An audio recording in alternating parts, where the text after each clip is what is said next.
ಓಂ ಶಾಂತಿ. ಇಂದಿನ ಮುರಳಿ ದಿನಾಂಕ 2 ಆಗಸ್ಟ್ 2026. ಅವ್ಯಕ್ತ Murali revise course original date 17 February 2011. ಅವ್ಯಕ್ತ ಮುರಳಿ टाइटल ಇದೆ मनसा सेवा द्वारा आत्माओं को अंजलि देने की सेवा करते बहुत काल से तीव्र पुरुषार्थ कर एवर रेडी रहो तो माला का मणका बन जाएंगे. ಮನಸ್ಸಿನ ಸೇವೆಯ ಮೂಲಕ ಆತ್ಮಗಳಿಗೆ ಅಂಚಲಿ ಕೊಡುವಂತಹ ಹನಿಯನ್ನ ಕೊಡುವಂತಹ ಸೇವೆ ಮಾಡ್ತಾ ಬಹಳ ಸಮಯದಿಂದ ತೀವ್ರ ಪುರುಷಾರ್ಥ ಮಾಡಿ ಎವರ್ ರೆಡಿ ಆದಾಗ ಮಾಲೆಯ ಮಣಿಗಳು ಆಗುತ್ತೀರಿ. ಅಂಡರ್ಲೈನ್ ಬಹಳ ಗುಪ್ತವಾಗಿರುವಂತಹ ಸೂಕ್ಷ್ಮವಾದ ಮಹಾವಾಕ್ಯಗಳು. ಮನಸ್ಸಿನ ಸೇವೆಯ ಮೂಲಕ ಆತ್ಮಗಳಿಗೆ ಹನಿಯನ್ನ ಕೊಡುವ ಸೇವೆ ಮಾಡ್ರಿ.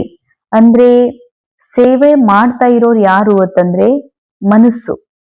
ಭಲೆ ಆತ್ಮನ ಎನರ್ಜಿ ಯಾರಿಗೆ ಕೊಡೋದು, ಟ್ರಾನ್ಸ್ಫರ್ ಮಾಡೋದು ಅದು ಮನಸ್ಸಿನ ಮೂಲಕವೇ. ಅಂದ್ಮೇಲೆ ಮನಸ್ಸಿನ ಮೂಲಕ ಅನೇಕ ಆತ್ಮರಿಗೆ ಒಂದು ಗತಿಯನ್ನ ಕೊಡುವಂತಹ ಅಥವಾ ಸೇವೆಯ ಕೊಡುವಂತಹ ಒಂದು ಸೇವಾ ಮಾಡ್ರಿ. ಬಹಳ ಸಮಯದ ತೀವ್ರ ಪುರುಷಾರ್ಥದಿಂದ ಎವರಡಿ ಆಗ್ರಿ.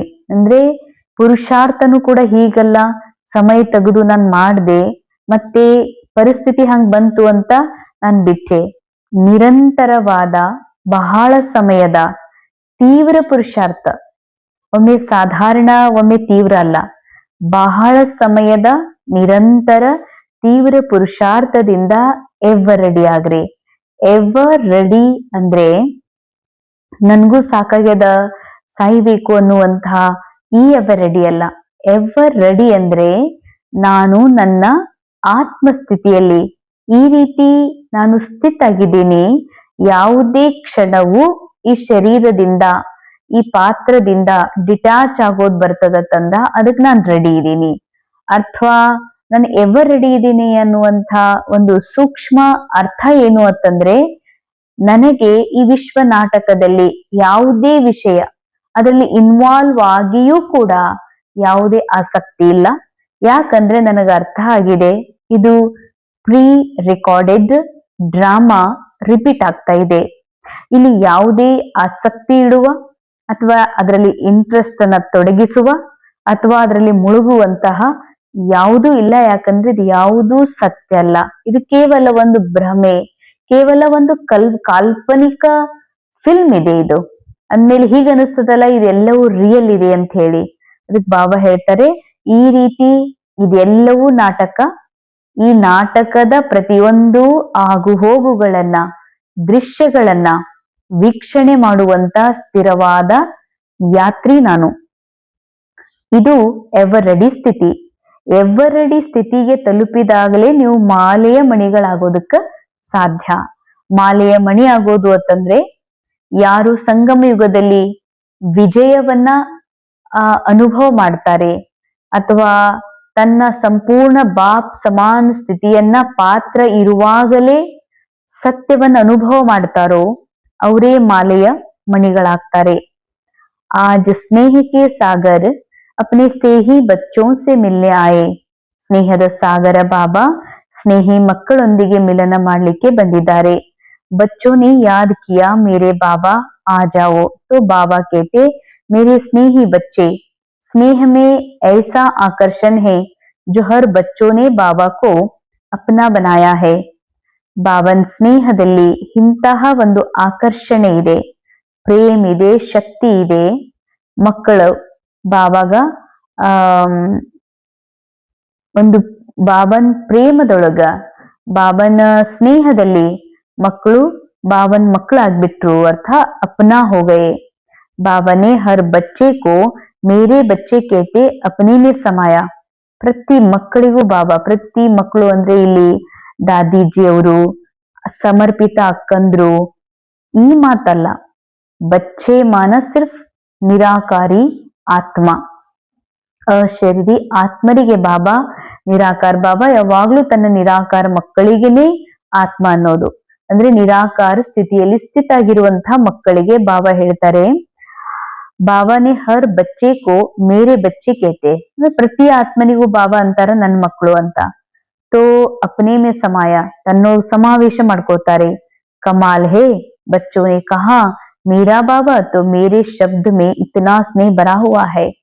ನೀವು ಬಹಳ ಪ್ರೀತಿಯಿಂದ ನನ್ನ ಬಾಬಾ ಅಂದ್ರಿ, ಬಾಬಾ ಆ ಸ್ನೇಹದಲ್ಲಿ ಪ್ರೇಮದಲ್ಲಿ ಮುಳುಗ್ಬಿಟ್ರು ಅಥವಾ ಸಮಾವೇಶ ಮಾಡ್ಕೊಂಡ್ಬಿಟ್ರು ಅಂತ. ಸ್ನೇಹ ಕ್ಯಾ ಸೆ ಕ್ಯಾ ಬನಾ ದೇತಾ ಹೈ, ಲವ್ ಪ್ರೇಮ ಏನಿದ್ದವರನ್ನ ಹೇಗಿದ್ದವರನ್ನ ಏನನ್ನಾಗಿ ಮಾಡಿಬಿಡ್ತದೆ. ಹರ್ ಬಚ್ಚೋं के मस्तक में आज स्नेह की लहरें लहरा रही है. ಪ್ರತಿಯೊಬ್ಬ ಮಕ್ಕಳ ಒಂದು ಈ ಮಸ್ತಕದಲ್ಲಿ ಸ್ನೇಹದ ಅಲೆಗಳು ಏಳ್ತಾನೆ ಇದ್ದಾವ. यह देख बाप दादा हर्षित हो रहे हैं. स्नेह ही दिल को अपना बनाने वाला साधन है. ಇಲ್ಲಿ ಸ್ನೇಹವೇ ಮನಸ್ಸನ್ನ ತನ್ನವರನ್ನಾಗಿ, ಸ್ನೇಹಿ ಹಿ ದಿಲ್ ಕೋ ಅಪ್ನಾ, ಯಾರು ಸಚ್ಚೆ ಸ್ನೇಹಿ ಇದಾರ ಅವ್ರ ಹೃದಯದಿಂದ ತಮ್ಮವರನ್ನಾಗಿ ಮಾಡ್ಕೋತಾರೆ. तो हर एक बच्चों के अंदर आज स्नेह की लहरें लहराती हुई देख देख बाप दादा भी खुश हो रहे हैं. ಪ್ರತಿಯೊಬ್ಬ ಮಕ್ಕಳ ಹೃದಯದಲ್ಲಿ ಸ್ನೇಹ ಹರಡ್ತಾ ಇರೋದು, ಸ್ನೇಹ ಉತ್ಪನ್ನ ಆಗ್ತಾ ಇರೋದನ್ನ ನೋಡಿ ಬಾಬಾಗೂ ಖುಷಿ ಆಗ್ತಾ ಇದೆ. अभी अभी 5 मिनट के लिए एक ड्रिल बाप दादा सबको करा रहे हैं. Underline drill. ಮನಸ್ಸಿನ ಡ್ರಿಲ್ ಮಾಡೋದ್ರಿಂದ ಯಾವ ಮನಸ್ಸು ಶಕ್ತಿಶಾಲಿ ಆಗ್ತದೆ, ಮನೋಬಲದಿಂದ ಭರ್ಪೂರ್ ಆಗ್ತದೆ, ಆ ಮನಸ್ಸಿಗಾಗಿ ಬಾಬಾ ಒಂದು ಎಕ್ಸರ್ಸೈಸ್ ಅಥವಾ ಡ್ರಿಲ್ ಅನ್ನ ಮಾಡಿಸ್ತಿದ್ದಾರೆ. 5 ನಿಮಿಷದ ಡ್ರಿಲ್. अपने मनसा शक्ति से सृष्टि में भी जो भी आपके भक्त व अनेक दुखी अशांत आत्माएं आपको याद कर रही है. ಬಾಬಾ ಹೇಳ್ತಾರೆ, ಯಾರೇ ಭಕ್ತ ಅದಾರ, ದುಃಖಿ ಅಶಾಂತ ಆತ್ಮ ಅದಾರಂದ್ರ ಅವರೆಲ್ಲರೂ ನಿಮ್ ನೆನಪು ಮಾಡ್ಕೋತಿದ್ದಾರೆ. ಏನಂತ? ಹೇ ಹಮಾರಿ ಪೂರ್ವಜ್, ಹಮೇ ಥೋಡೆ ಸಮಯ ಕೆ ಲಿಯೇ ಭಿ ಶಾಂತಿ ದೇ ದೋ, जरा सा सुख की अंजलि दे दो, बचाओ ऐसी आत्माओं को यहाँ बैठे हुए इमर्ज करो. ಅಂಡರ್ಲೈನ್. ಬಹಳ ಬಹಳ ಸುಂದರವಾಗಿರುವಂತ ಮಹಾವಾಕ್ಯ.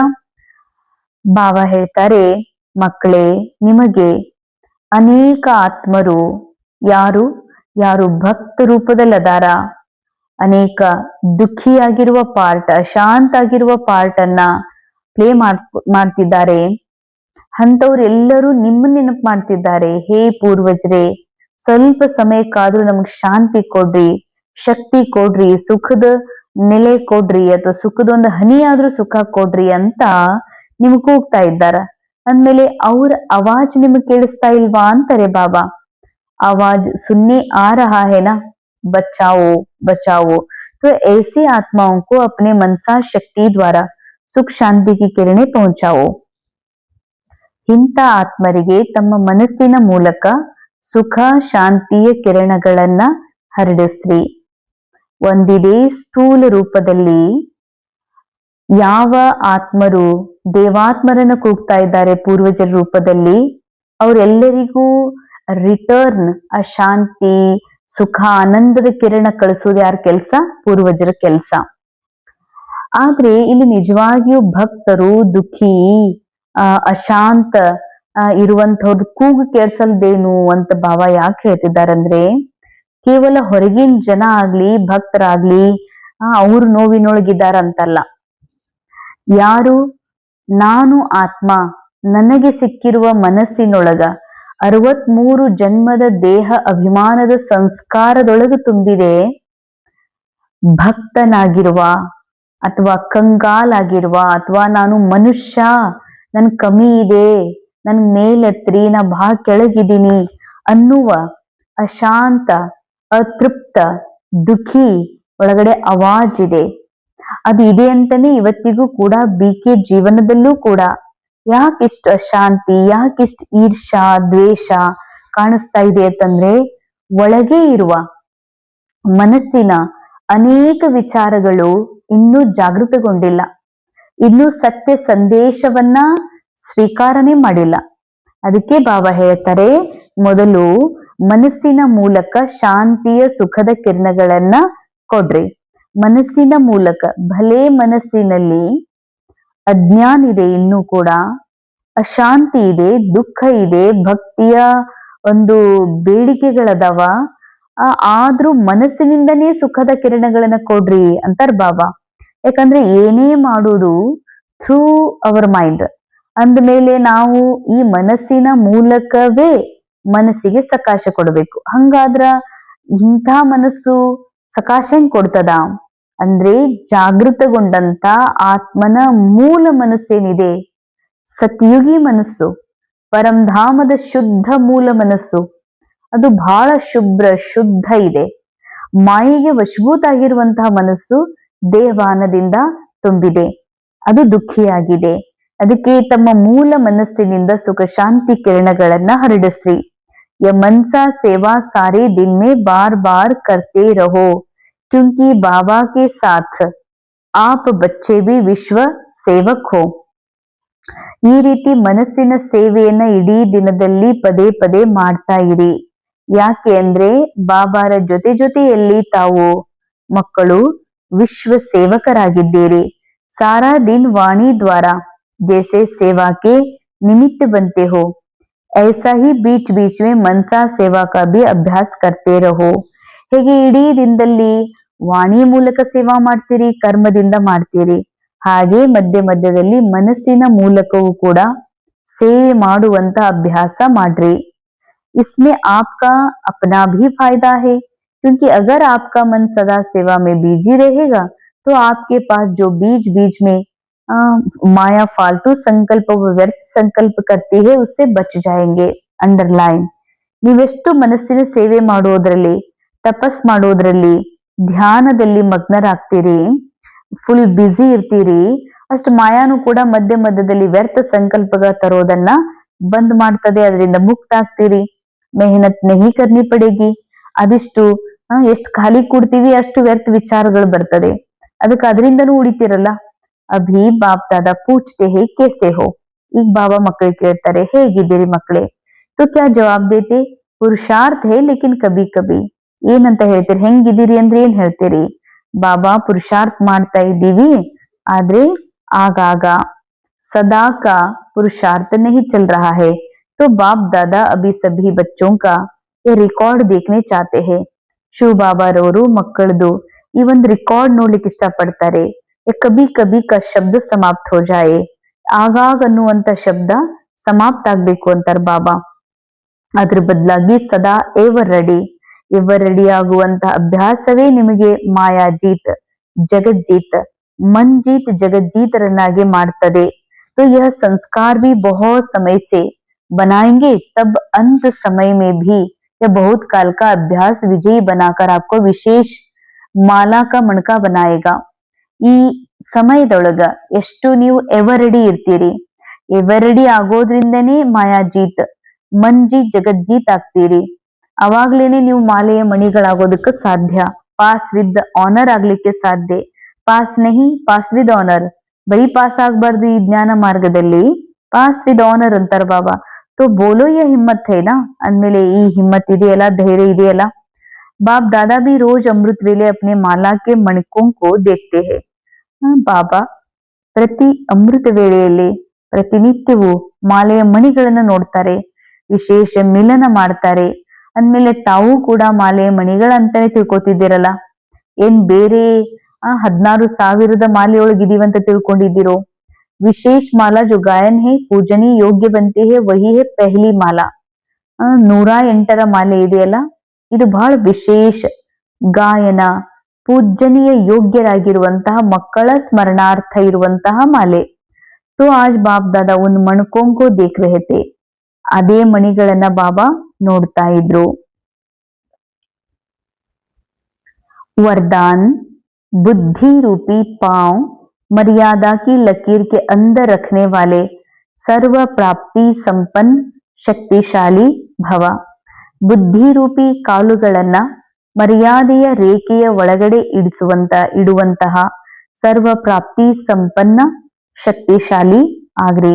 जो बच्चे बुद्धि रूपी पांव जरा भी मर्यादा की लकीर से बाहर नहीं निकालते वे लकी और लवली बन जाते हैं। अंडरलाइन बಹಳ ಸುಂದರ ಮಹಾವಾಕ್ಯ. ಯಾವ ಮಕ್ಕಳು ತಮ್ಮ ಬುದ್ಧಿ ರೂಪಿ ಕಾಲನ್ನ ಮರ್ಯಾದೆಯ ರೇಖೆಯಿಂದ ಹೊರಗಡೆ ಇಡೋದಿಲ್ವೋ ಅವರೇ ಬಹಳ ಲಕ್ಕಿ, ಬಹಳ ಪ್ರಿಯವಾದ ಮಕ್ಕಳು, ಅದೃಷ್ಟವಂತ ಮಕ್ಕಳು. उन्हें कभी कोई भी विघ्न ಅಥವಾ तूफान परेशान उदासी आ नहीं सकती. ಅಂತ ಮಕ್ಕಳಿಗೆ ಯಾವುದೇ ವಿಘ್ನ ಆಗ್ಲಿ, ಬಿರುಗಾಳಿ ಆಗ್ಲಿ, ಪರೇಶಾನಿ ಆಗ್ಲಿ, ಉದಾಸಿ ಆಗ್ಲಿ ಬರೋದಿಲ್ಲ. यदि आती है तो समझना चाहिए कि जरूर बुद्धि रूपी पांव मर्यादा की लकीर से बाहर निकाला है. ಒಂದ್ ವೇಳೆ ಹಾಗಿದ್ರು ತಿಳ್ಕೊಡ್ರಿ, ಬುದ್ಧಿ ರೂಪಿ ಕಾಲನ್ನ ನೀವು ಮರ್ಯಾದೆ ರೇಖೆ ಒಳಗಿತ್ತೀರಿ.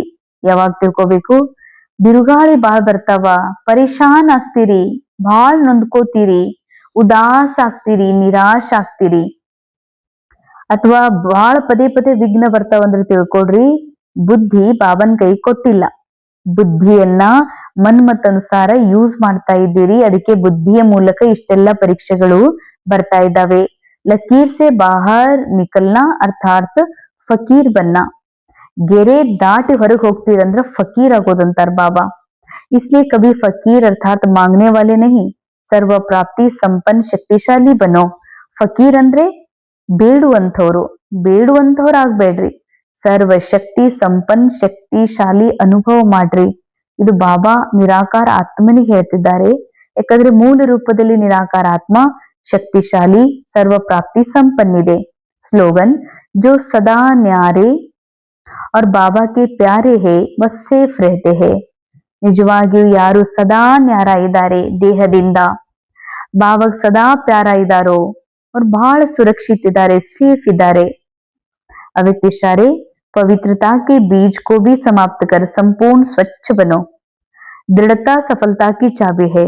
ಅವ್ಯಕ್ತ ಇಶಾರ ಟೈಟಲ್, ಪವಿತ್ರತೆಯ ಅಪವಿತ್ರತೆಯ ಬೀಜವನ್ನ ಸಮಾಪ್ತ ಮಾಡಿ ಸಂಪೂರ್ಣ ಸ್ವಚ್ಛರು ಆಗ್ರಿ. ದೃಢತೆ ಸಫಲತೆಗೆ ಚಾಬಿ. ದೃಢತೆ ಅಂದ್ರೆ ಏನು? ಮೈ ಹೂ ಹಿ ಆತ್ಮ. ದೃಢತೆ ಅಂದ್ರೆ ನಾನಿರೋದೇ ಸ್ಥಿರವಾದ ಆತ್ಮ, ನಾನಿರೋದೇ ಅವಿನಾಶಿ ಆತ್ಮ, ನಾನಿರೋದೇ ಸಂಪನ್ನ ಆತ್ಮ. ಇದರಲ್ಲಿ ದೃಢತೆ. ಈ ದೃಢತೆ ಇತ್ತು ಅಂತಂದ್ರೆ ಸಫಲತೆ ಕಟ್ಟಿಟ್ ಬುತ್ತಿ. ಸಫಲತಾ ಬಚ್ಚೋं का जन्मसिद्ध अधिकार है. ಮತ್ತೆ ದೃಢತೆ ಇದ್ರೆ ಸಫಲತೆ ನಿಮ್ ಜನ್ಮಸಿದ್ಧ ಅಧಿಕಾರ ಅಂತಾರ ಬಾಬಾ. इसलिए दृढ़ता को यूज करो. ಅದಕ್ಕಾಗಿ ದೃಢತೆಯನ್ನ ಯೂಸ್ ಮಾಡ್ರಿ. ಅಲ್ಬೇಲಿ ನಹಿ ಬನೋ. ಹುಡುಗಾಟಿಕೆಯಲ್ಲಿ ಬರಬೇಡ್ರಿ. ಹೋ ಜಾಯೇಗಾ ಕರ್ ಲೇಂಗೆ ಯಾ ನಹಿ ಸೋಚೋ. ಆಗ್ತದ, ಮಾಡ್ತೀವಿ, ಮಾಡ್ತಾ ಇದ್ದೀವಲ್ಲ, ಇಷ್ಟೆಲ್ಲ ಮಾಡ್ತಿದ್ದೀವಲ್ಲ, ಚೇಂಜ್ ಆಗಿವಲ್ಲ, ಹಿಂಗ್ ವಿಚಾರ ಮಾಡ್ಬೇಡ್ರಿ. दृढ़ संकल्प से मन के व्यर्थ संकल्पों को समाप्त कर विजयी बनो. ದೃಢ ಸಂಕಲ್ಪದಿಂದ ಮನಸ್ಸಿನ ವ್ಯರ್ಥ ಸಂಕಲ್ಪಗಳನ್ನ ಸಮಾಪ್ತ ಮಾಡಿ ವಿಜಯಿಗಳಾಗ್ರಿ. ಓಂ ಶಾಂತಿ. ಇಂದಿನ ಮುರಳಿಯ ಮಹಾವಾಕ್ಯಗಳ ಅನುಭವ ಮಾಡೋಣ. ತಮ್ಮನ್ನ ಆರಾಮದಾಯಕ ಸ್ಥಿತಿಯಲ್ಲಿ ಸ್ಥಿತ ಮಾಡಿಕೊಡ್ರಿ. ಬೆನ್ನು ನೇರವಾಗಿರ್ಲಿ, ಮನಸ್ಸು ಜಾಗೃತವಾಗಿರಲಿ. ಅನುಭವ ಮಾಡ್ರಿ, ನಾನು ದೇಹರಹಿತ ಅಶರೀರಿ ಆತ್ಮ, ಶರೀರದಿಂದ ಭಿನ್ನವಾಗುತ್ತಾ, ಅರ್ಥಾತ್ ನಾನು ಶರೀರವಲ್ಲ ಆತ್ಮ, ನಿರಾಕಾರ ಎನ್ನುವ ಸ್ಮೃತಿಯೊಂದಿಗೆ ಮನಸ್ಸಿನ ಮೂಲಕ ಸರ್ವ ಆತ್ಮರಿಗೆ, ಯಾರು ದುಃಖಿ, ಅಶಾಂತ್, ಪರೇಶಾನ್ ಇದ್ದಾರೆ ಅವರಿಗೆ ಶಾಂತಿಯ ಸುಖದ ಕಿರಣಗಳನ್ನ ನೀಡುತ್ತಾ ಇರುವೆ.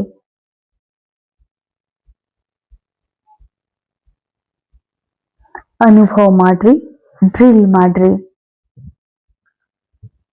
ಮನಸ್ಸಿನ ಮೂಲಕ ಅಶಾಂತ ದುಃಖಿ ಆತ್ಮರಿಗೆ ಸುಖ ಶಾಂತಿಯ ತರಂಗಗಳನ್ನ ನೀಡುತ್ತಿರುವೆ. ಯಾವ ಆತ್ಮರು ತಮ್ಮ ಪಾತ್ರದಲ್ಲಿ ಇರುವ ಕಷ್ಟವನ್ನ, ಪಾತ್ರದಲ್ಲಿ ನೊಂದಿರುವ ಕಹಿ ಘಟನೆಗಳನ್ನ ಸತ್ಯವೆಂದು ತಿಳಿದು ತಮ್ಮನ್ನ ತಾವು ಅಪಾತ್ರದ ದುಃಖದಲ್ಲಿ ಮುಳುಗಿಸಿಕೊಂಡಿರುವರು. ಅವರೆಲ್ಲರಿಗೂ ನಾನು ಸತ್ಯ ಸ್ವರೂಪದಲ್ಲಿ ಸ್ಥಿತ ಆಗಿ ಶಾಂತಿ ಪ್ರೇಮದ ತರಂಗಗಳನ್ನು ನೀಡುತ್ತಿರುವೆ. ಎಲ್ಲಕ್ಕಿಂತ ಮುಖ್ಯವಾಗಿ ಈ ನನ್ನ ಮನಸ್ಸಿನಲ್ಲಿ ತುಂಬಿದ 63 ಜನ್ಮಗಳಿಂದ ಭಕ್ತನ ಹಾಗೆ ಕೂಗುತ್ತಿರುವ, ಭಕ್ತಿಯ ಹಾಗೆ ಭಯಪಡುತ್ತಿರುವ ಅನೇಕ ಅಶಾಂತ ದುಃಖಿ ವಿಚಾರಗಳು ಯಾವು ನನ್ನೊಳಗೆ ಇವೆ, ಆ ಎಲ್ಲ ವಿಚಾರಗಳಿಗೆ ಶುದ್ಧ ಶಾಂತ ಪ್ರಕಂಪನಗಳನ್ನ ಹರಡಿಸುತ್ತಿರುವೆನು. ಮನಸ್ಸ ಸೇವೆಯ ಮೂಲಕ ಸರ್ವರನ್ನ ನನ್ನ ಸಮಾನ್ ಅರ್ಥಾತ್ ಬಾಪ್ ಸಮಾನ್ ಮಾಡುವ ಲಕ್ಷ್ಯದೊಂದಿಗೆ ನಿರಂತರ ಮನಸ್ಸನ್ನ ವಿಶ್ವ ಸೇವೆಯಲ್ಲಿ ಬೀಜ ಇಡುತ್ತಾ ಮಾಯಾಮುಕ್ತ ಮನ್ ಜೀತ್ ಜಗಜ್ಜೀತ್ ಸ್ಥಿತಿಯಲ್ಲಿ ಅನುಭವ ಮಾಡುತ್ತಿರುವೆನು. ಓಂ ಶಾಂತಿ, ಓಂ ಶಾಂತಿ.